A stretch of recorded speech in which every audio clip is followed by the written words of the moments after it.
Maana yangu ni nini? Kwanza msanii sasa hivi asifanye muziki kama hobby. Asifanye muziki tu kama burudani. Afanye muziki kama biashara, afanye muziki kama kitu ambacho kitaenda kubadilisha maisha yake, yeye, familia na jamii yetu kwa ujumla. Sasa ili iwe hivyo maana yake nini? Kwanza lazima awe rasmi. Iwe rasmi maana yake nini? Wajisajili kwenye mamlaka husika ambaye ni BASATA. Kwa wasanii wetu kwanza wawe rasmi, wawe wasanii ambao wana vyeti vyao kutoka BASATA.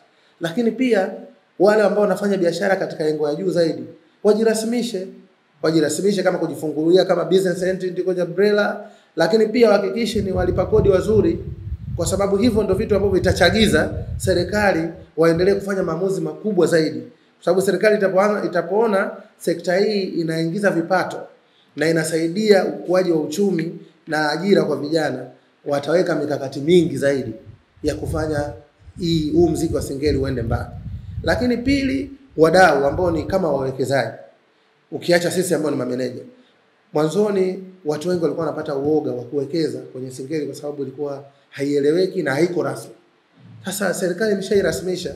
Kwa maana yake hii ni kama bidhaa nyingine ama huduma nyingine zozote ambazo ziko rasmi. Ni kama mtu anaenda kuchimba madini. Kwa tunaomba wito kwa wawekezaji.